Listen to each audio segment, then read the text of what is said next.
Hello guys, welcome back sa akin channel. At sa video na ito, hindi na ako magpapadalos-dalos.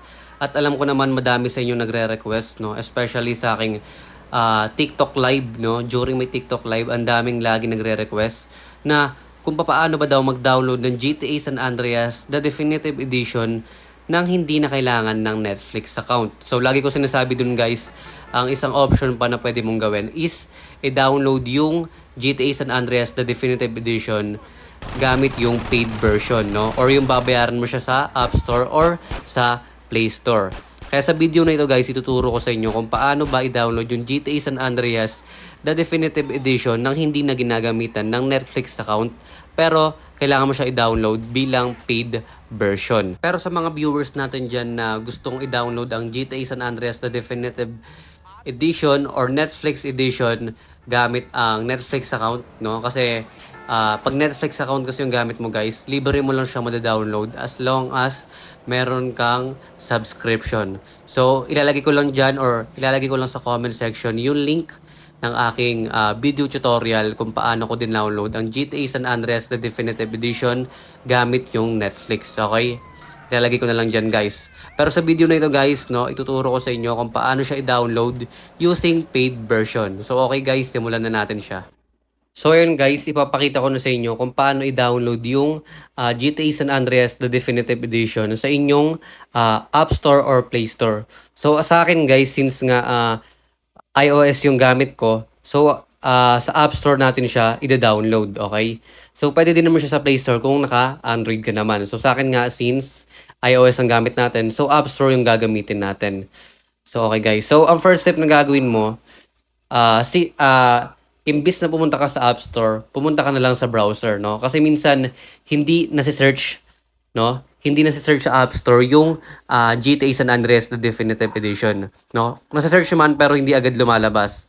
Okay, kaya ang gawin mo na lang is, gumamit ka ng any kind of browser na meron ka, So sa akin nga, meron akong Safari tsaka Google, pero gagamitin ko na lang is si Google, okay?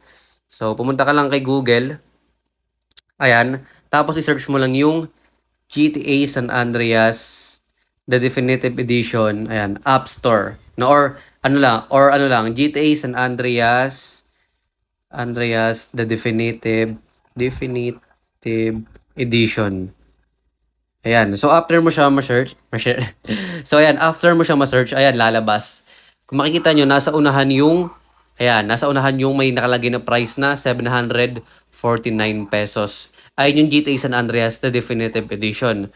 Yung sa baba na niya naman, Definitive Edition din siya, pero Netflix version. Ayun yung wala kang babayaran as long as meron kang subscription fee, So, ayun nga yung nasa pangalawa, ito guys, yung kulay green na yan na logo. Ayun yung tutorial or ayun yung nasa isa kong tutorial video na tinuro ko kung paano siya ma-download.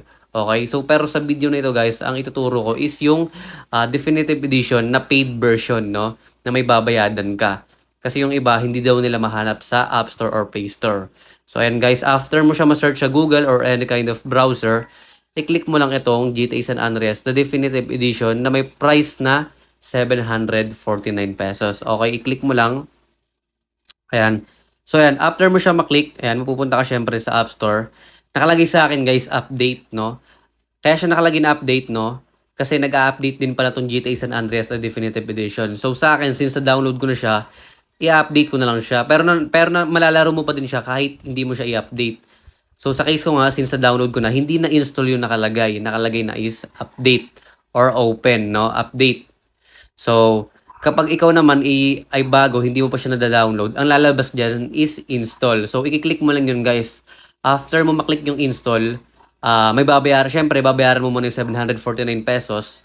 Tapos, meron naman sila mga madaming mode of payment, Pwedeng GCash or any bank, or any mode of payment. Pero, ang masasuggest ko guys, mag-GCash na lang kayo. So, after nyo mabayaran yung 749 pesos sa GCash, is mada-download nyo na itong GTA San Andreas The Definitive Edition.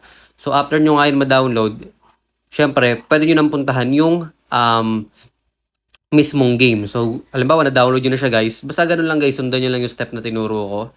So, sa akin nga, since na-download ko na, hindi na install yung nakalagay. So, ayan, puntahan na natin. So, kunwari guys, sa download nyo na, pumunta na lang kayo dun sa apps nyo. No? So, ayan siya. Ayan yung magiging itsura niya. Tapos, click nyo lang yan. Ayan.